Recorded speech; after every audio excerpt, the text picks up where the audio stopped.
જય શ્રી કૃષ્ણ મિત્રો, સ્વાગત છે તમારું જયશ્રીસ કિચનમાં। તો આજે હું તમારી સાથે શેર કરીશ મસાલા ભાત। તો મસાલા ભાત બનાવવા માટે અહીંયા મેં બાસમતી ચોખા લઈ લીધા છે। તો આ રીતના જે બાસમતી ચોખા આવે છે તેનો ઉપયોગ કરવાનો છે આપણે। તો આનીથી આપણા મસાલા ભાત એકદમ સરસ અને ટેસ્ટી બનશે। તો અહીંયા આપણે 2 વાટકી જેટલા ચોખા લેવાના છે। તો આ માપથી જ આપણે 2 વાટકી ચોખા લઈ લેવાના છે। તો આ રીતે આપણે 2 વાટકી ચોખા લઈ અને સારાથી ધોઈ લેવાના છે। હવે આપણે થોડું થોડું પાણી એડ કરતા જશું અને ધોઈ લેશું। જ્યાં સુધી તેમાંથી સફેદ પાણી ન જાય ત્યાં સુધી આપણે તેને ધોવાના છે। તમારી પાસે જો નોર્મલી ચોખા હોય તેનો પણ તમે ઉપયોગ કરી શકો છો, પણ આ મસાલા ભાતમાં જો તમે બાસમતી ચોખાનો ઉપયોગ કરશો ને તો આ ભાત ખૂબ જ સરસ બનશે અને ટેસ્ટમાં પણ સારા લાગશે। તો આ રીતે આપણે બધું જ સફેદ પાણી નીકળે તે બધું કાઢી લેવાનું છે। તો અહીંયા આપણે એકદમ સરસ રીતે ચોખાને ધોઈ લીધા છે। હવે આપણે એને એકદમ સરસ રીતે ચડી જાય ને તે માટે આપણે 15 થી 20 મિનિટ સુધી પલાળી રાખવાના છે, જેથી આપણો દાણો જ્યારે ચડશે ને ત્યારે એકદમ છૂટો છૂટો પડશે। એટલે આપણે 15 થી 20 મિનિટ સુધી પલાળવા દઈશું।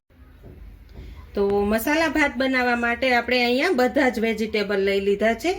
તો વેજીટેબલમાં આપણે અહીંયા મેં 1 નંગ ટમેટું લીધું છે, 2 મોટી સાઈઝની ડુંગળી કટિંગ કરીને લીધી છે, અહીંયા 1 મીડિયમ સાઈઝનું કેપ્સિકમ મરચું લીધું છે, અને અહીંયા 1 મીડિયમ સાઈઝનું ગાજર કટિંગ કરીને લીધું છે, અને અહીંયા 1 મોટું સાઈઝનું બટેકું કટિંગ કરીને લીધું છે। અહીંયા મેં બધાનું જ કટિંગ એકદમ લાંબી સ્લાઇસમાં જ રાખ્યું છે। તો આ રીતે તમે કટિંગ કરશો ને તો ભાતમાં ફ્લેવર ખૂબ જ સરસ આવશે। અને અહીંયા અડધી વાટકી જેટલો આપણે લીલા વટાણા ફ્રેશ લીધા છે। વટાણા એડ કરવાથી ભાતમાં પણ ખૂબ જ સરસ ફ્લેવર આવશે। તો તમારી પાસે ફણસી હોય તો ફણસી પણ તમે એડ કરી શકો છો। તો હવે આપણે મસાલાનો વઘાર કરી લઈશું।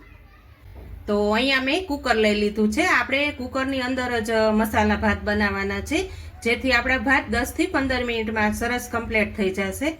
તો હવે તેમાં હું 1 ચમચી જેટલું ઘી પહેલા એડ કરું છું,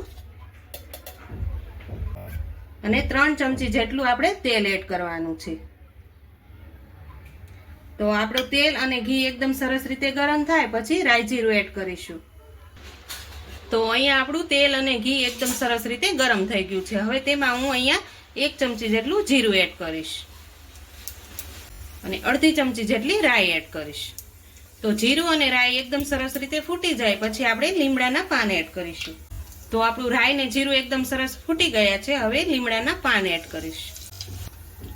હવે તેમાં 1 લાલ સૂકું મરચું કટિંગ કરેલું એડ કરીશ, અને લીલા મરચાં થોડાક લીધા છે તે પણ એડ કરીશ।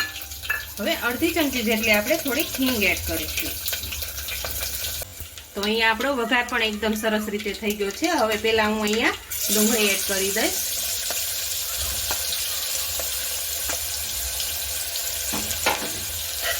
તો અહીંયા આપણે ડુંગળીને સરસ રીતે સાતળવા દેવાની છે, થોડીક બ્રાઉન કલરની થાય ત્યાં સુધી તો એકદમ સરસ ફ્લેવર ભાતમાં બેસી જશે। તેમાં આપણે ટમેટા એડ કરી દઈશું। હવે સારી રીતે બંનેને મિક્સ કરી લઈશું। હવે ટમેટા અને કાંદા સરસ રીતે ચડી જાય આમાં આપણે બધા જ મસાલા એડ કરી દઈશું। અડધી ચમચી જેટલો હળદર પાવડર, 1 ચમચી જેટલું ધાણા જીરું પાવડર, 1 ચમચી જેટલું લાલ મરચું પાવડર, સ્વાદ પ્રમાણે આપણે નમક એડ કરી દઈશું, અને અહીંયા આદુ અને લસણની પેસ્ટ છે તે પણ આપણે એડ કરી દઈશું। 1 ચમચી જેટલો અહીંયા મેં પાવભાજી મસાલો લીધો છે તે પણ આપણે એડ કરી દઈશું। હવે બધા જ મસાલાને એકદમ સરસ રીતે આપણે મિક્સ કરી લેવાના। આ રીતે બધા જ મસાલા એડ કરવાથી ટમેટા અને કાંદા એકદમ સરસ રીતે આપણા ચડી જશે। તો અહીંયા આપણા કાંદા અને ટમેટા એકદમ સરસ રીતે ચડી ગયા છે। હવે આપણે બધા જ વેજીટેબલ એડ કરી દઈશું। તો અહીંયા આપણે બટેકા એડ કરીશું, ગાજર એડ કરીશું, કેપ્સિકમ એડ કરીશું, અને લીલા વટાણા એડ કરીશું। હવે આપણે બધા જ વેજીટેબલને એકદમ સરસ રીતે મિક્સ કરી લેવાના છે। જો આ રીતે તમે કુકરમાં મસાલો ભાત બનાવશો ને તો ખૂબ જ સરસ બનશે અને ઝટપટ બનીને તૈયાર થઈ જશે। તો આ રીતે આપણે બધા જ મસાલા એકદમ સરસ રીતે મિક્સ કરી લઈશું। તો અહીંયા આપણા વેજીટેબલ એકદમ સરસ રીતે અધકચરા ચડી ગયા છે. હવે તેમાં હું થોડાક લીલા ધાણા એડ કરી દઉં છું. હવે આપણે તેમાં પાણી એડ કરી દઈશું. આપણે જે વાટકો લીધો તો ચોખાના માપનો તે વાટકાથી જ આપણે માપ ભરીને પાણી એડ કરવાનું છે. તો અહીંયા મેં 2 વાટકા ચોખા લીધા છે, તો આપણે તેમાં 4 વાટકા જેટલું પાણી એડ કરવાનું છે. તો આપણા ભાત એકદમ સરસ છૂટા છૂટા બનશે. તો અહીંયા આપણે પાણી પણ એડ કરી દીધું છે. હવે તેમાં હું અડધા લીંબુનો રસ એડ કરીશ. અડધા લીંબુનો રસ એડ કરવાથી ભાત એકદમ છૂટા દાણેદાર બનશે. હવે તેમાં આપણે જે ભાત પલાળ્યા હતા તે આપણે તેમાં એડ કરી દેવાના છે. તો અહીંયા મેં પાણી બધું જ કાઢી લીધું છે. હવે આપણે તેમાં ભાત એડ કરી દઈશું.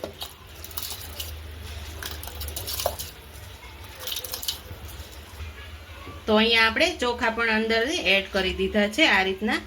તો હવે આપણે એક ઉકળાવ આવે ત્યાં સુધી આપણે તેને ઉકળવા દેવાનું છે. તો અહીંયા આપણે એક ઉકાળો સરસ રીતનો આવી ગયો છે. હવે આપણે ઢાંકણ બંધ કરી દઈશું. હવે આપણે અહીંયા ફક્ત 2 સીટી કરવાની છે. તો અહીંયા આપણી 2 વિસલ થઈ ગઈ છે. હવે આપણે ચેક કરી લઈશું.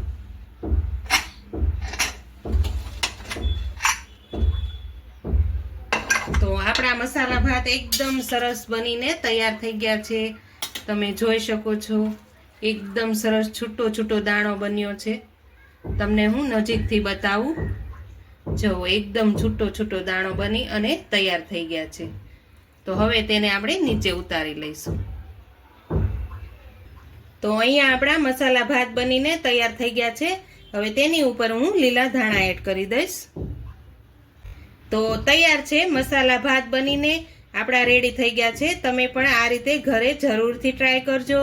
તમને જો મારી રેસીપી થોડી પણ પસંદ આવી હોય ને તો મારા વિડીયોને લાઈક અને શેર કરવાનું તો ભૂલતા જ નહીં.